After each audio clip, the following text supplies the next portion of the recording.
All of the years covered by the decade of centenaries are significant in their own way. But 1921 is arguably the most critical of all. It was, after all, the year partition was formalized. The two jurisdictions on this island date from this year. They are a culmination of a set of events which can be traced back to the passage of the Home Rule Act in 1912 and the signing of the Ulster Covenant. 1921 saw the establishment on the 3rd of May of what was initially termed Southern Ireland, the 26 counties, and Northern Ireland, the 6 counties. The island partitioned as a result of the Government of Ireland Act 1920.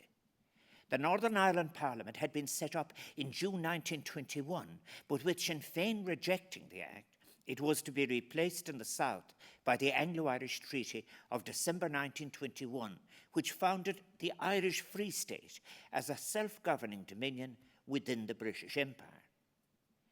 The treaty provoked one of the most consequential debates on the shape of our country and would become a harbinger of civil war. 1921 also saw British forces and the IRA fight themselves to a standstill in the War of Independence, leading to a truce which allowed for negotiations.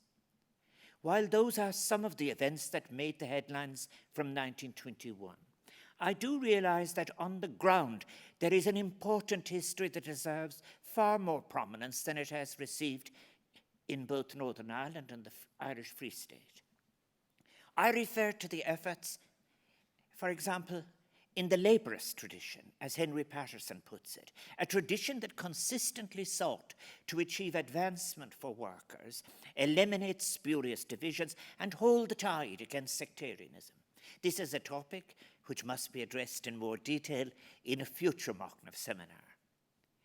It is our intention in today's seminar to consider the view from below, the people's history of the time in question, which attempts to account for historical events from the perspective of people on the ground, everyday citizens, as well as those recorded as taking a leading part in the course of events.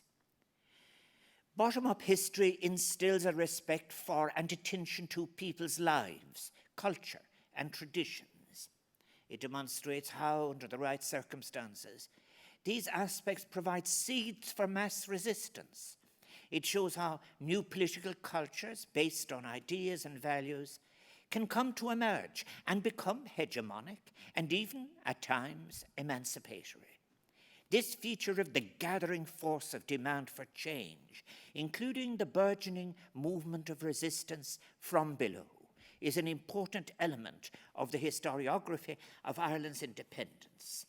Struggle that, while not quite overlooked as a theme, would benefit from a further examination in order to give a fuller, richer, more comprehensive account of the lived experience of people as Ireland went from a war of independence to truce, to treaty, to civil war. The settlements, schisms, and civil strife that occurred in the years leading up to the foundation of the state. Today, this will be our focus as we hold our 4th Machnamh 100 seminar. Machnamh 100 is an initiative I have undertaken as Uachtaráin Éireann to build on previous work to allow for reflections on the wider context of events, including the War of Independence, Civil War, and partition.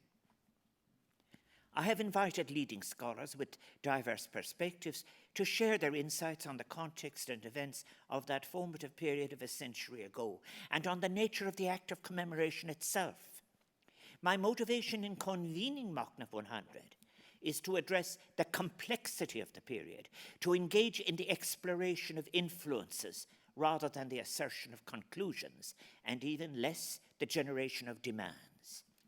Our efforts are aimed at understanding, and I do believe that making such an effort in relation to the past assists in helping us to comprehend the adjustments we may choose to make in addressing our present complexities and our future challenges. May I thank Dr. John Bowman, historian and broadcaster, for agreeing to chair these seminars and for the excellent job he has done to date, and Professor Garrod O'Toohig for his ongoing invaluable advice and assistance. Today To discuss such themes in what is the fourth in a series of 6 Machnamh seminars, we are fortunate to have with us distinguished scholars. The principal address will be given by Dr. Diarmuid Ferriter of University College Dublin, and respondents will be Professor Mary Daly and Professor Margaret Kelleher, both of University College Dublin, Dr. Dahi O'Corroin of Dublin City University, and Professor Fergal McGarry of Queen's University Belfast. Our inaugural seminar, held in December 2020, examined the nature and concept of commemoration itself in the context of today and of the national and global events of a century ago. Speakers included Professors Kieran Benson, Anne Dolan, Michael Laffin, and Joep Learson, and myself. Together we set out our intentions for what we are hoping to achieve from the series.